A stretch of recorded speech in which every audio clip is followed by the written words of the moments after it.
Welcome back, guys. My name is Dalton Smith, and today I have my best friend, one of my brothers in life, Corey Howell here, and this is the Inspiration Station. This is the first video podcast, and this is the first one with a real guest. So, Corey, welcome back from Canada, my friend. Thank you, sir. How was it? Give me the synopsis. People have no idea where Corey's been the last 90-ish days. Well, I traveled to Canada, right on the outskirts of Montreal, and spent the winter shadowing a bunch of different doctors and learning the ins and outs, the way they practice differently, the different patient flow, what they incorporated for their patients.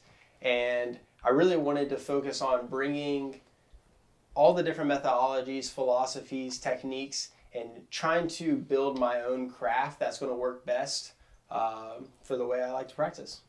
So we'll go back into this stuff later. He had a lot of fun, by the way. Don't lie. I saw you up there with like rackets on your feet. It looked like tennis rackets. I saw you with like a snow dirt bike, a snowmobile. So we'll go back to the fun part. Quick question that I actually don't know. Were you required to go do that? No, I wasn't. I was actually the first person in 10 years to go to Canada. So the process leading up to it took about 2 months to get the paperwork right. And it was worth it. Solid. Well, let's go ahead and put these down real quick. You got a little bit in there? Yeah, we'll do. Cool. Give them a little shake. Up. Shout out to Island Root Kava. Got Amen. us dialed. We decided, we need to be, sipping on something delicious while we're here. So what better than a little kava? You ready? Do a little bula. All right, bula, buddy. Bula. Let's do it. Oh yeah, dude. Corey had a fat cup. That's awesome. Here, we'll go ahead and top off. Are they both the same? Yeah, it's the Kava and the Kratom. Cool. So, Corey, you introduced me to Kava. How did you find out about it? Actually met Tony, the owner of Island Road Kava, and at a surf contest that he was sponsoring, he had sponsored the pro division, and he's like, "Oh, can you wear our hat? Really appreciate you guys supporting this local brand." And I was like, "Oh, for sure." Have you tried Kava before that? Never tried it in my life. So that was the first time? Of course. I saw Tony. He looked like a clean-cut guy, really on it. And I was like, yeah, I'll check it out. I really like supporting local. I went by it and absolutely fell in love with Kava. I thought that it was the perfect mix for me, someone who doesn't go out to the bars and drink a bunch. And the atmosphere there, the way it made me feel, I could go home and feel relaxed, concentrated still, and it didn't just take my whole night away. Yeah, like I can't drink. To be honest, I have alcohol problems. Like I cannot drink. I have terrible sense of how much I've drank, and it's just always been a bad thing for me. So like I believe that there are people that have nothing that they drink or relax with, but ultimately having an option for me that's not alcohol was a game changer. Mm-hmm. Because if I do want to go be like moderately social and I don't want to drink, I'll drink Kava. And it took you a while to get me to try it. Do you remember? Everyone just thinks I drink mud water over there. Well, dude, I was so hesitant. So this kid just starts rolling through with these recyclable cups, and he's coming through with like 4 of them. 5. Like it looks like you're a server. So he kept coming through, and I didn't try it for the longest time. And just like Wicked Pineapple, I didn't try their Nitro Brew for the longest time. It was so wrong. But yeah, dude, I remember. Don't you remember like how excited I was about it at first? Because Tony will tell you, like, he can't advertise that this is like an antidepressant or something that'll help you get off alcohol. He can't say that, but I can. For sure, I see the benefits. You have to be careful. You have to have balance, such as life. But for me, 100% can see where someone could use this to stay away from other things. Amen. And plus, you're getting it from the most organic source possible. For sure. So it's not like you're going online and buying Kava and Kratom. This is coming from the islands. It's all very organic, good for you, and all in moderation. Question. Do you find, because I feel like chiropractic's an interesting world, I feel like you are introduced to the holistic approach, but you're also introduced to the pharmaceutical approach. Mm-hmm. I find a lot of people will just axe stuff like Kava without even knowing anything. But then at the same time, they don't ask a single question about most pharmaceutical drugs. Do you see that? Of course. But I always base my own experience as the way I view things. For sure. So I never have an opinion on something until I try it myself. Yeah. And even then, I hold a loose opinion on it because I'm not an expert in the field. So maybe I need to learn from people that are experts. So whenever I go to the Kava bar, I talk to Tony. He tells me a lot about it, and he's my expert knowledge in that field. That's awesome. And so, like I said, whenever I drank this for the first time, absolutely fell in love with it. And I just drink it whenever I feel like I need it. I'm not there every day. But. No, and I'm not either. And it's funny because Maddie was like, oh, don't drink it too much. And at first I was enjoying it, but yeah, it's been a great thing that I supplement when I feel like it would do me good that day. Mm-hmm. So if I have a really gnarly long day, I love being able to chill on this stuff. So side note, did not mean to go into that whole Island Root plug, but thank you, Tony. Appreciate all the drinks. Amen, sir. So I guess we should realistically pretend there's going to be people here that have no idea who you are or where I am. So I'm a filmmaker. I have a very wild, strange, eclectic life, but I document things for a living. Corey is literally as eclectic as I am. I feel like someone could simply be like, oh yeah, he's a chiropractor. It's so much more than that. So going back to the beginning, I don't want to tell too much of your story, but you moved here when you were about 10 years old, 11 years old, from correct. Wilmington, North Carolina. Ironically, there's a picture of me and Corey at the Cocoa Beach Pier, about 20 feet away from each other, when you're about 11 and I'm about 15, and we did not meet until I was 21, 6 years later. So during that 6 years, that's a different episode. Dalton's life was madness. What happened in those 6 years for you? What was your first 6 years of living here like before we met? Yeah, it was beautiful. My grandparents moved down with us whenever we made the move. And literally my life consisted of going to public school, doing all that I can to get good grades, focus on that. You went to O'Galley? Went to O'Galley High School. Where'd you go to middle school? Johnson. And I did 1 year at Sable Elementary. Got it. Okay, that was close to your parents' house. And so in high school, I ended up doing the dual enrollment program. Yep. It was a fantastic program that Florida has to offer, and I ended up getting almost 2 years of college out of the way for the AA degree. And during that time, I just focused on surfing, focused on my schoolwork, and that was about it. So when I met you, I'm going to blow your mind in a second. This is really cool. This is actually really cool. When we met, I was 21 years old. I was working with Spectrum Surf Shop. They weren't paying me a dime. I was working for t-shirts, hats, and Stoke, literally. I was living at my mom's house, and one day they tell me that there's a going away party, and there's this kid, Corey, that's going to be there. I got to meet him. So I meet you, and no judgment, but I was like, dude, who is this like really shiny, curly-haired guy? You looked quite bougie, and I was like, this is the guy? And then you came up to me, you were super stoked. Like, oh, what's up, dude? I'm Corey. I heard you do videos and stuff. We should shoot. Do you know where we went to shoot 24 hours later? Yeah, we went to shoot at Ocean Ave, I believe. That was a little bit later. Oh, was it? Remember the very first one with Tyler at the GoPro? Do you know where we met? Because I had never been to that beach before. Cassia. And shout out to Caleb Couture for setting up that. Yeah. I would have never been there without him. No, so. Caleb Couture was the going away party, and Caleb was like some of the last threads of the Spectrum Surf team that was really holding it together, and then like Travis Shawhan. I met you when I got my first photo in ESM. So me and Corey, when we met, it was, I suppose, kind of the end of, or the beginning of your journey, because you were about to graduate and then actually start going into big boy school. Yep, so, and plus I had a car, so I was starting to build my own identity. I had the ability to go and surf, train, kind of build my own schedule, which before I was kind of relying on other people to help me out. So we met, and you met with me for one day. Me and Tyler Rago were best friends. We were making our YouTube channel. We meet you and Sam Duggan, and instantly the light turns on. I remember meeting you guys, and it was like nothing else mattered. It was because it was like everything we thought we could do, it just got so much cooler. So we met with you guys. We filmed for a day, and all day. Then all day. You left. Yeah, I went to Nicaragua. The next day or something. I think I went to Nicaragua, and next thing I know, I got a Dizzy Wright edit in my inbox. Took about 2 hours to download at Magnific Rock. And so you were in Nicaragua. So here's retrospect. I've been with you several times now. I remember when you told me you were going to Nicaragua, I was like, what does that even mean? I was like, where is that? Like, how? You have a passport? Where do you get one? Like, I remember, dude, I knew nothing about the surf industry. I knew nothing about traveling. I credit a lot of that to you. You really kind of just took me into it. So back to your edit. That was actually a critical moment for me. I make his video for free because, there's no branding. And we put it on the internet, and the Smith Optics team manager at the time commented on the video and said something about the song because I used Dizzy Wright, Can't Trust Him, which is it's a dope song, dude. I love Dizzy Wright, but it was not a good move for my first surf video with a 16-year-old kid that's like sponsored. So I don't even know if you told me to pull it. I don't think you did. I just got overwhelmed when your mom commented on it. When Ashley Howell commented on it, and I didn't know her yet. And dude, if I felt it, and I was like, this has got to go. So I pulled it. I remember sitting there and I was like, this sucks.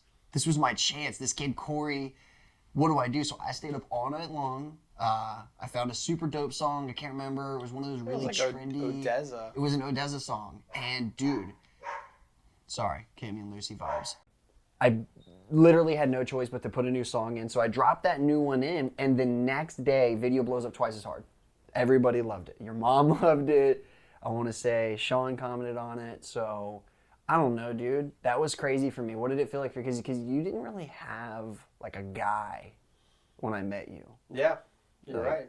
I never really had anyone to shoot video of me. Intermittently, some pictures, but it was a really good opportunity to have somebody see my surfing outside of surf contests. Because sometimes when you're in a contest, you're kind of more conservative. You're not like who you are out in the water free surfing. And that was like a good time to like kind of show my personality. I was going to say, I feel like they don't get to see your whole surf vibe, like your actual skill, but I feel like they definitely don't get to see your personality. Right. Like anybody could open the NSSA portion of the Surfer Mag or the Top 100, but those questions don't tell you who someone is. You don't get a feel for who they are. Mm-hmm. So I feel like you had plenty of gas in the tank, but I definitely think it enabled you further. You know what I mean? I think it gave you the ability to like show people who you were. Say, hey, you want to know who I am? Pfft, there you go. This is me. And I don't even remember. What did we do after your first video? I think we just started Stoke, and we just started like, all right, we got surfing, and then now we want to just start incorporating a lot of lifestyle, explore Florida, and really open up the boundaries, because I think at the time you were shooting more retail and trying to shoot with other products, and we were trying to figure out ways to incorporate those products into our current videos. And then I think we started to utilize each other's crafts for different projects. Yeah, and I gotta say shout out to Tommy Orsini, because he really was one of the first people. I want to say it was before I met you, but Tommy Orsini, Pete Polanski, and Chad Ellingham. Those were like some of the first guys I met. And then going back to Stoke, we looped those guys in. Mm-hmm. You remember? We like went and saw Pete at his house. We got to have him talk about what he was doing with you, and you were little, dude. You were like a high school kid in those videos. And yeah, dude, it was crazy because like I don't think we meant to do Stoke at all. I remember we went to New Smyrna, and like I think Alex Boone's mom's van with like 10 grams and shot that video and then decided to call it Stoke later. But I now remember we met in the summer because you always go to Nicaragua in like July, mm-hmm. June, August, something like that.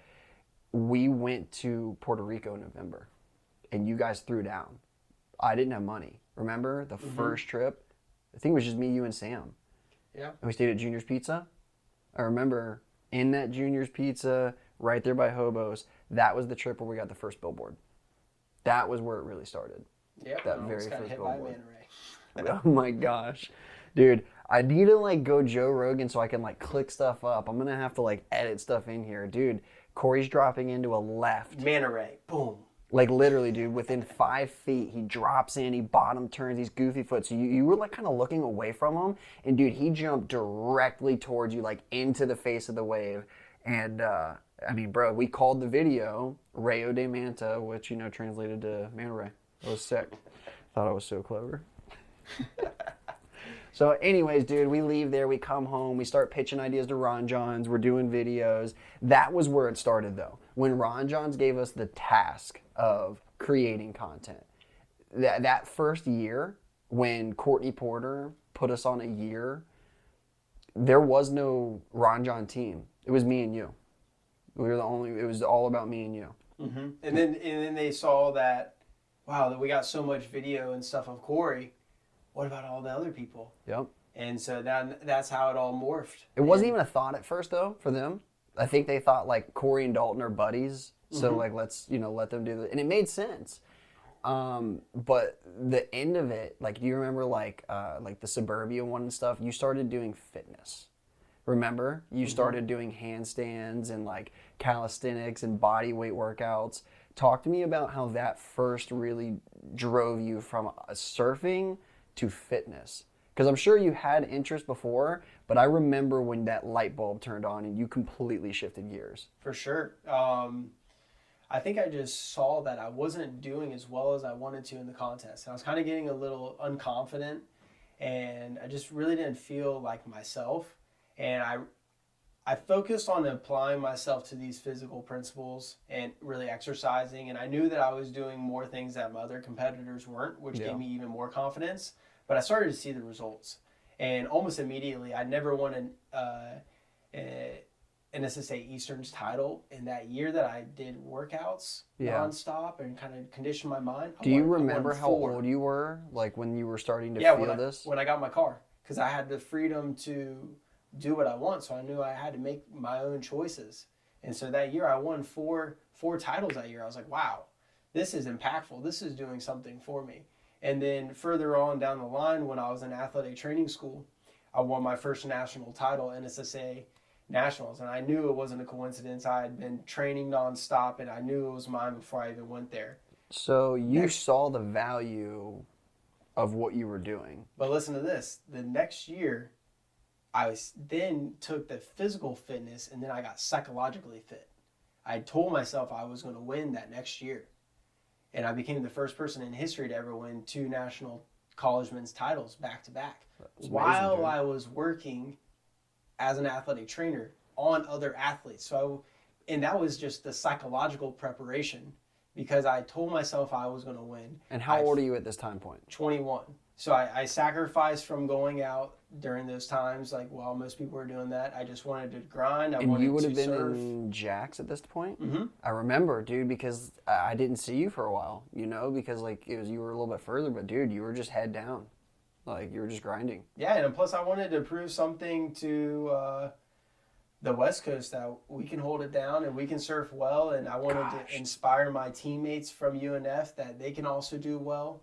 And shout out to Hunter Rowland for getting the second place at Nationals not long after me. Dude, that was grindy. I said gosh because I remember. Like, I remember being out at Salt Creek, and I remember watching some of these guys pin you up for a loss. And I remember watching some of the stuff going on. So, yeah, man, y'all fought hard, You were there that year. I was there. Dude, I was there. I was only East Coaster in the final, and I didn't catch a wave. They would not let you get a single wave. They hassled me, and they back paddled me and everything. And I went back home with a vengeance. I was going to go to the gym. I was going to get strong. No one was going to ever do that to me again. Well, dude, and you, I don't know why, I've always felt protective around anybody I care about. But for whatever reason, dude, y'all were like my Groms, yo. Like, I was so pissed when anybody tried to say anything about you guys.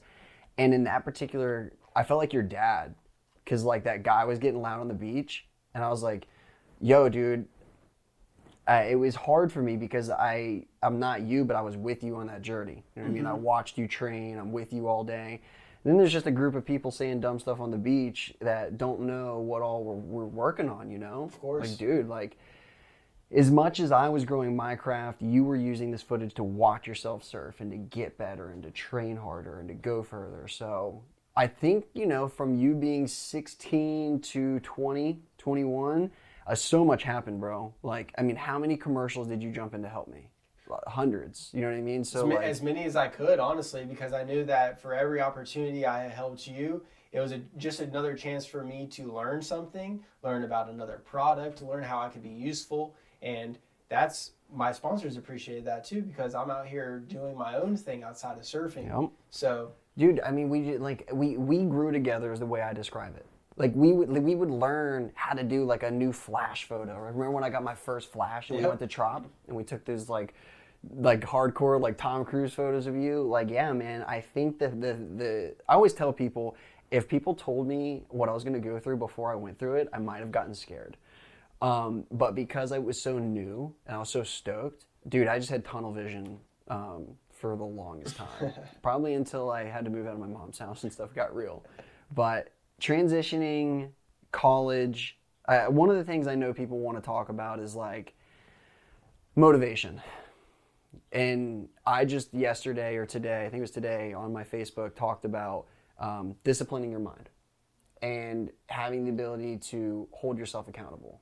And, that's something that I think is super critical into your success so far. So what is it? Like what gave it? Because you had it years before you made anything happen. Years before you were a doctor, which congratulations, by the way. Mr. Howell just graduated from Palmer Chiropractic 3 days ago. Correct. You were a doctor in many people's eyes long before you were, because it was very clear you weren't going to stop. So where did that come from?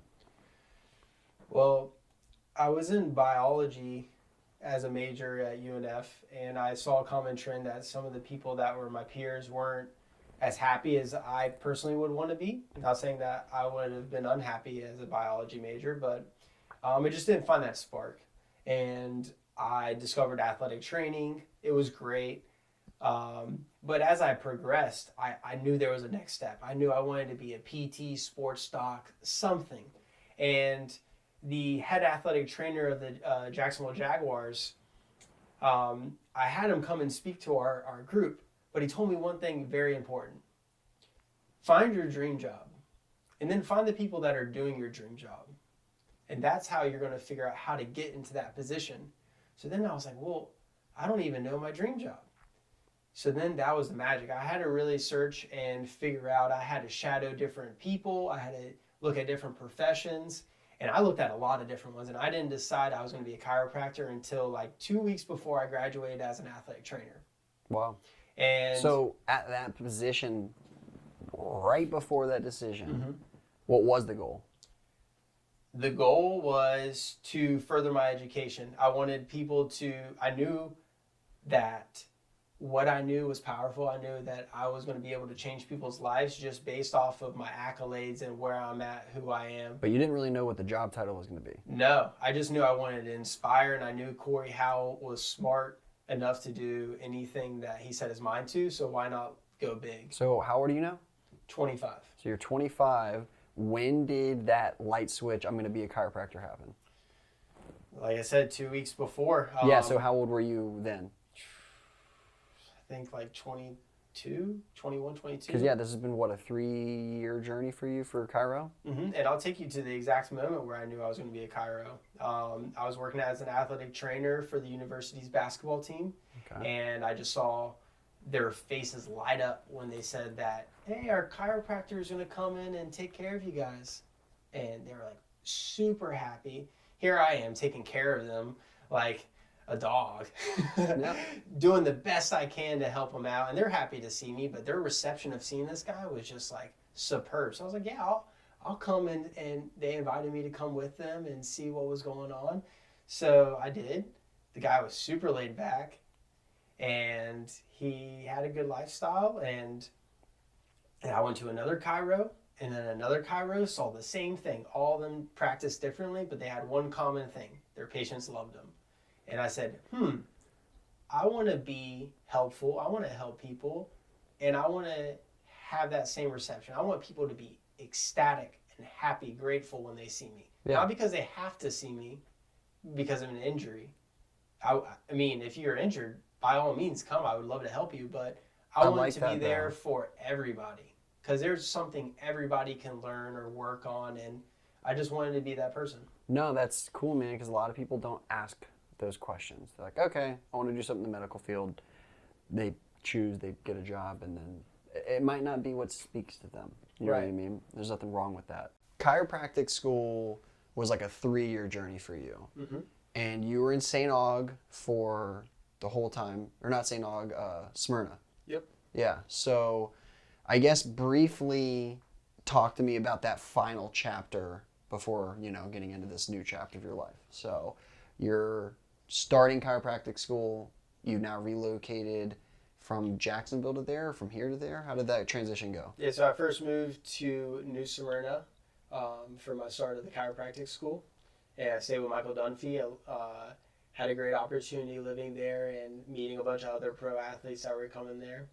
And during my stay, I completed chiropractic school, mostly at New Smyrna Beach.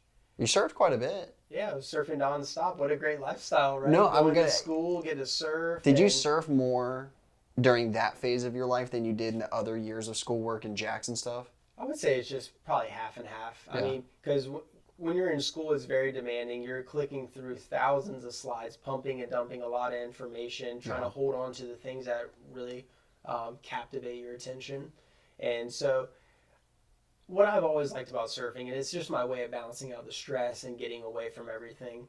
And then whenever I jump back into the school world, I haven't been in the school world all day like a lot of people. I'm not fatigued. I hit the classroom, you're going to get a full energized Corey. Yeah. I hit the test, still the same me. We come back after vacation, still the same me. Yeah. And I'm not caught in a cycle because I can break away from that. I can walk away and say, okay, that was that job. Now let me go to my other job with a clear state of mind. Yeah, well, I love to let my head relax, but to be honest, for me, I know how much I have to do to even get halfway to where I want to be. So for me, working is a way of relaxing at times. Like, I don't like stepping away from my hustle for too long. It actually takes away from my relaxation. It's like bees in my head. I know that I have to get work done. So even like on my days off, like tomorrow I'm going to the zoo, I come in here in the morning and I work for a little bit because that clears my mind for the day. You know what I mean? I know that I did what I needed to do. And if I don't have any time that day, then I do it the day before. You know what I mean? But I have this internal hustle clock that's like, yo, you need to get it done. And I think that's a thing that a lot of people don't have. And I don't know if it's because it's like lack of discipline or lack of passion or both. I feel like lack of passion is a huge thing. But I feel like regardless, we got to pay bills. I was passionate long before I was doing, you know what I mean? Definitely. I was working hard long before I was working for myself.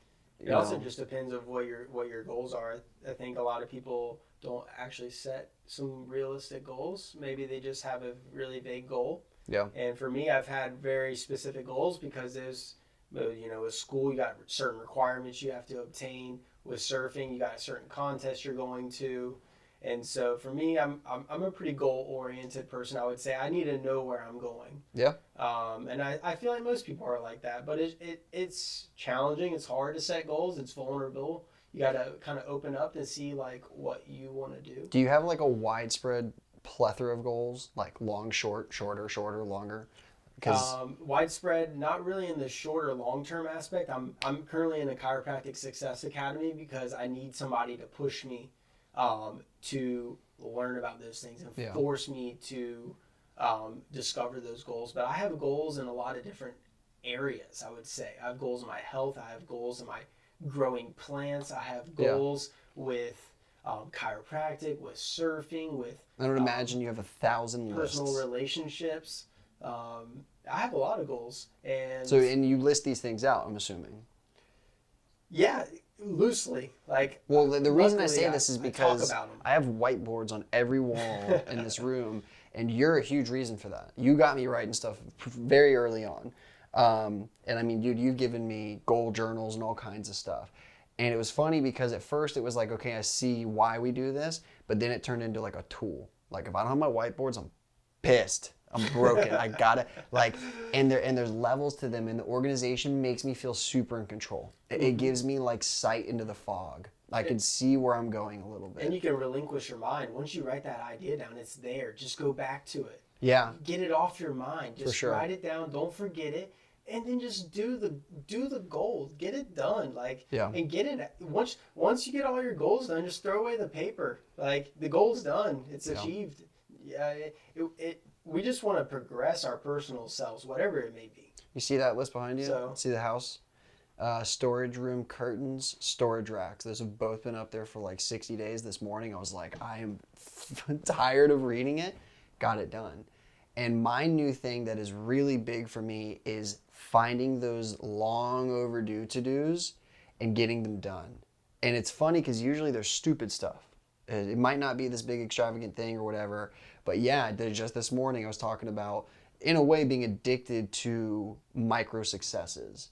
And like, I'm not gonna make my bed and then go drink a 6-pack, but when I get really excited about checking things off, it keeps my energy high. You know what I mean? Keeps my morale high. And plus, you don't even know how that subconsciously is stressing you out. Yo, I know you've dived into a little bit of the child healing. Oh yeah, child healing. Yeah, and yeah. So these things that we hold suppressed and really deep inside of us, whether they're goals, things that have happened to us, if we don't address them and get them done, then they're gonna nag us. Dude, for a long time. we'll have to shoot a second podcast on that because yes, it is crazy relevant, and it's actually wildly relevant for me in my life. But we'll have to crack that cookie open later. But I know Jess was talking about that stuff, and I will say that on the whole, I feel like more people are being introduced to inner healing more than ever before. Like conversations and topics that were considered taboo. Like I genuinely feel bad for my grandfather on both sides of the family because I can just tell by who they are, not in a bad way, but they were not allowed to feel certain emotions or say certain things or talk about certain things or grow in certain ways. It wasn't a forefront. And I feel like now more than ever, I can vouch for this because I was absolutely a very broken person. I am not just different. I've molded myself. I don't think people understand how you can change yourself. And then it doesn't even become thought. I don't think about what I do differently now than I did a decade ago. I just do. You just move different. I just move. And it is my new normal. And it's discipline. It's that internal discipline. And not falling and realizing the way that you're thinking right then in that moment is because of a certain reason that's happened long ago that you might need to identify. But yeah, it's distinguishing like how old Dalton or old Corey would have thought and made an action, and how like the new state of mind should now handle that action. So Derek, he's one of the guys that works for me. He's the nicest person like on the planet. He was with me going to a rocket launch about 2 years ago, and I was transitioning lanes, and I hit the woman in the lane next to me. And I'm not gonna lie, I'm not who a lot of people think I am when it comes to turbulence. Like anger is my soft point. I have to be very observant to how much energy I put in because once I go past the point of return, it's usually not good. So I sideswiped this person, and I was super chill. Strangely chill. I was very aware of what I was doing as I was doing it. I was very not thrilled. I was very blown away that I just did this to my vehicle. And as this goes down, this woman actually was very mean, and it ended up being a kind of crazy situation. But as she leaves, Derek is in the car, and he almost waited like a few seconds later to see if the explosion was like going to be like delayed, and it just never happened. He was like, I don't want to trigger you, but you're handling this so differently than I've seen you, with way smaller things. That was a turning point when he said that. You know what I mean? Like I recognized that I was internally changing the way that I process situations, and now someone else saw it, right, and told me about it. That you could frame that day. You know what I mean? Because they say like the alpha in the room is not the one that's the loudest or emotionally distressed. They're the one that is calm and making decisions for sure in a high stress point. Yeah. And being as an athletic trainer, running out on the field when there's everyone watching you and you need to perform a job, and that is determining what the injury is, can that person play, and what's your next step? Cleanly and calmly. Clean and calm, because everyone is watching you. Yeah. So you need to be the one that's focused. While everyone is in a panic, looking at them, not sure if their son's going to play for the next year, you need to be making decisions that are best for that person right there. Do you know what my dad used to tell me? I remember when he told me this as a kid, he said, be like the duck. Do you know what that means? No. So when you look at a lake and you see a duck and it's moving across the lake, you see very little. You just see this gliding duck. You see very little ripples. Underneath of that water, homeboy's feet are cranking. just be like a duck. In a sense that you don't need the world to see your turbulence. You don't, you know what I mean? You can compress that moment and handle it in a better way later if you need to, you know what I mean?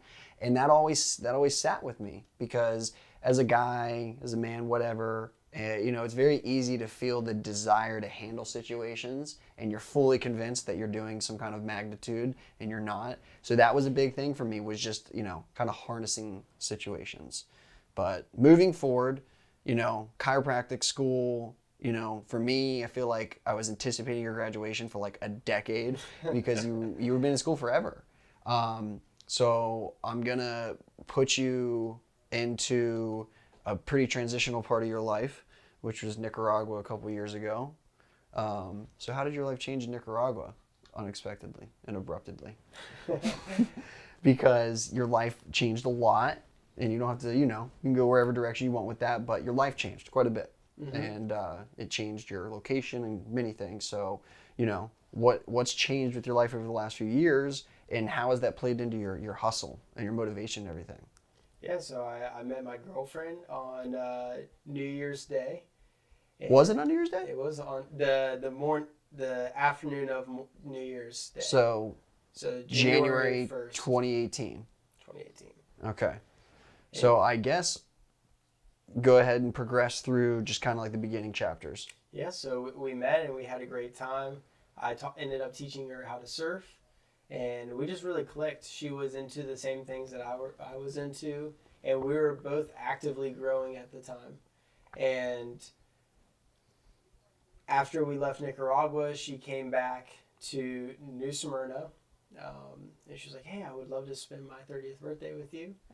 So we had a beautiful time, and we pretty much were juggling. You guys did the flip-flop? Back and forth from Canada to Florida, and she luckily came to me most of the time because I was in school, but then whenever I could fill in, I would also go to Canada. And through there, I learned a lot about patience, how to talk to people, because, you know, I was always in my own little bubble. Also, she's a phenomenal cook, so we're always learning a ton of stuff about nutrition, and she keeps me really on my feet, sharp. I never slack when she's around. You know, I tell her I'll binge watch a full Netflix series in about 3 days when she left.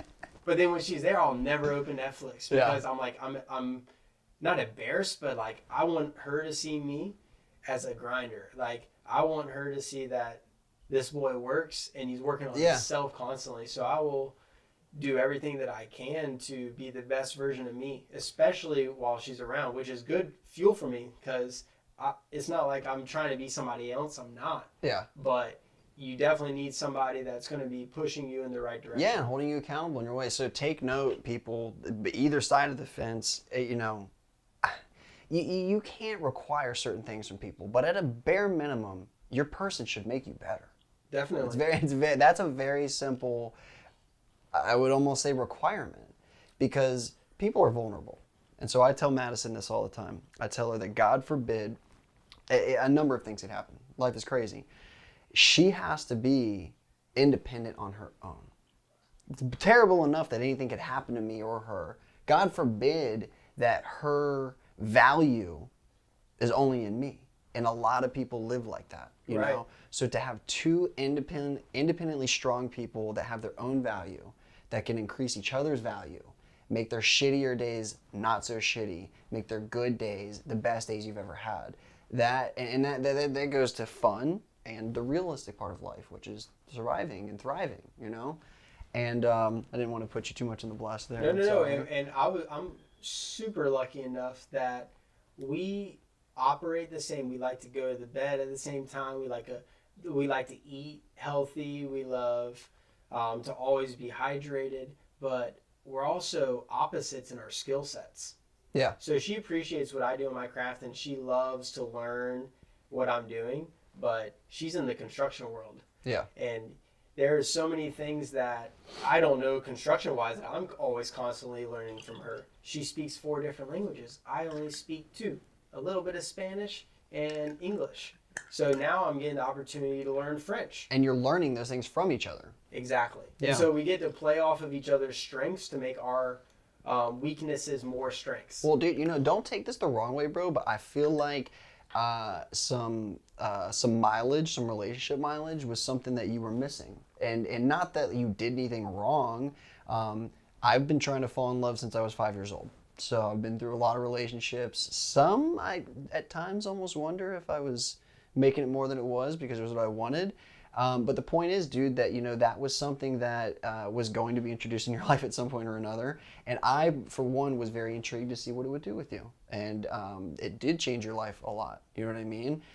The obvious, but dude, being, transplanted, away and doing things differently and going different places, that's huge growing stuff for you, bro. Huge. And so, that was a little bit more than I bet you bargained for walking down the beach on New Year's Day. Isn't it funny how life happens, though? Definitely is. It's blessed and it's beautiful, but it's just because I was focusing on the right things. I wasn't anywhere that I wasn't supposed to be. For sure. I'm right on my right path.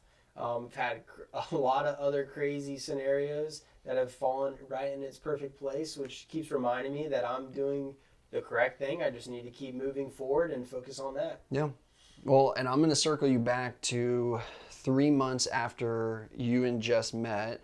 And this is actually super critical for both of us because when my ex split, you were the first human I called. You were the first person I called. Do you remember when I called you? Of course. Do you remember how crazy that phone call was? Oh, yeah. And luckily, it just so happened that I was on break. Yeah. That was my break week. And Yeah. I think I spent about So you stayed days. the rest of your week? Yeah, 3 days there. I'm sitting here right now just thinking about how busy you are. Dude, imagine, this is how crazy life is. Imagine if you weren't busy. Mm-hmm. That would have changed the whole first 5 days of me falling out of a 5-year relationship abruptly. You gave me what I did not want, dude. I hated you when you came over. I loved you, but you gave me the opposite of what I wanted. It was everything I needed. Well, you dude. wanted me to come there at the beginning. No, I wanted you to come, but I wanted you to coddle me. I wanted you to coddle me and tell me it was going to be okay. No, you wanted to play Tech 9 on full blast, and I was like, no. I was like, we're going to be cleaning some of this stuff out. I think I cleaned your full, closet outside. Dude, we gutted my shed. You basically came over and said, we're cleaning shop. And yeah, we're going to start fresh, get the mind in a different place. Yeah. So I've been very good, over the years of not painting any bad pictures. But the one thing that I have told people is that you have to reevaluate where you are in your life. You have to check the temperature of your life. And I have to be honest, that was something I did not do for years. And I actually didn't listen to people around me. And it's shocking. I kid you not, dude, daily with my new life and with my fiance, I have reminders, and it's not a negative thing. It's not to paint other people in a bad way, but I am forever thankful and grateful that I had you and that I had my mom and that I had all these people that led me through what was 100% the healthiest growing process in my life. I have injured wrists and stuff right now, and I haven't worked out in a couple months. And yesterday, one of my buddies, when I walked away, was like, damn, dude, Dalton looks so good now. I remember when he was skin and bones and he just had nothing on him, and dude, I remember that. And I'm different now. It's crazy, but I told people that I would talk to you about this because I mentioned it lightly in one of my first podcasts, but dude, that was critical, bro. I mean, you saved my life for sure. Every day, every hour in that first week was critical. Mm-hmm. I had no business being alone or making up my own decisions of what was about to happen. So that was a huge turning point, dude. Gotcha, bro. Of course. Well, dude, I love you, bro, and that meant the world to me. You sacrificed everything in a moment to be there. Well, for sure. I mean, we had such a bright future growing, and to see one of your friends super sad, not really the ability to cope with it properly, obviously. Yeah. And so, yeah, if all I had to do was be there for you at that time, then that's where I needed to be, and it made me happy, Made me happy that somebody was actually calling me for help, because I'm sometimes so busy doing my own thing that for someone to call me and I don't know, want my help, it made me feel good. It reminds you, dude, and you have changed a lot over the years, for sure. And so have I. Not thrilled with some of my moments, even with you. And me and you had a pretty wild moment, like, I don't know, a year or two ago. And I think about it all the time, dude, because people have to be so careful when things get weird in life, because you are one of my best friends. I would literally fight a bear to like help you. So yeah, man, when you went out of your way and did that for me, and then now that our lives have, don't get me wrong, we're only getting started.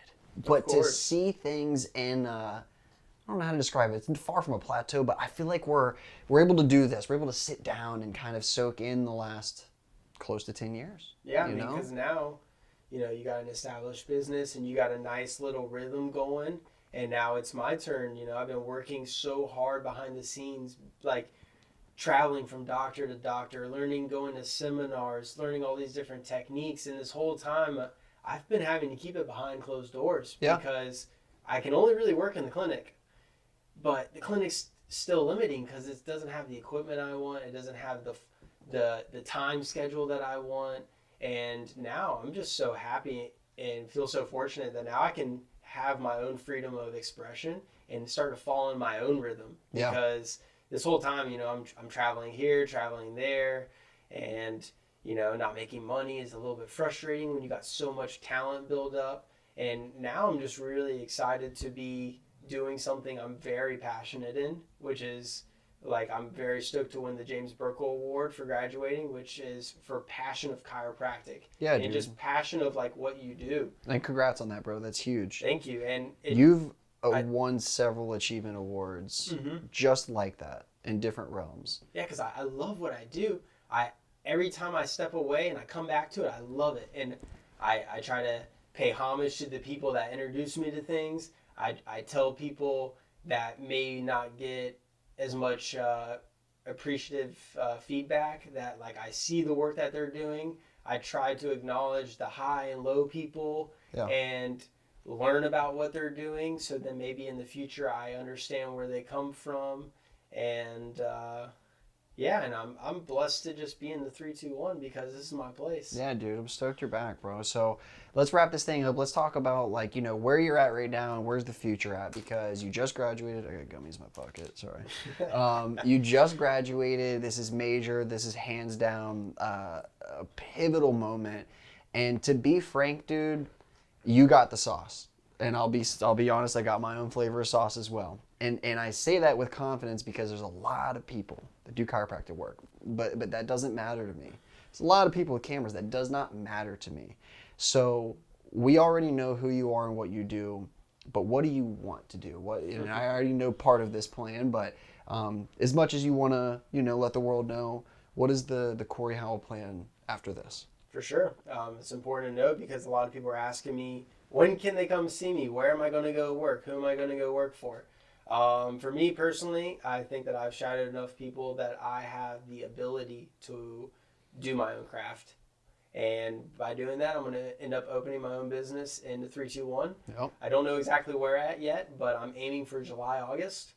And really my goal is to raise the bar for myself, because I know where I'm at and I know how I can help people, but now I really want to challenge myself. I'm ready to see all these different types of cases. I'm really ready to dive into more and see like my direct results, because in the clinic it's hard when you get intermittent visits.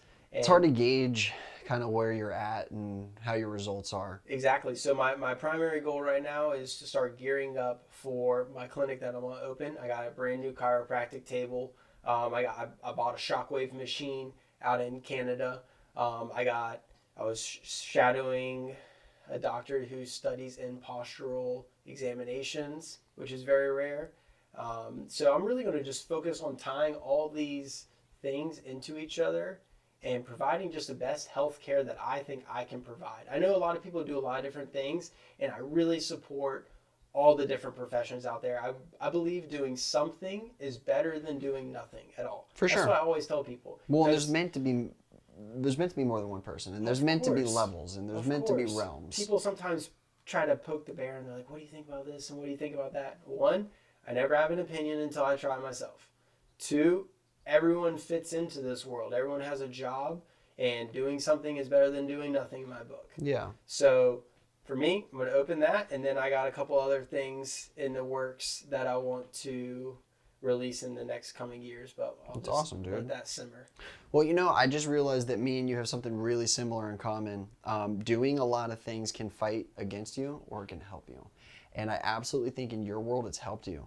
Like you've looked at all these different crafts that one person might just literally just do that. That might be the only thing they do.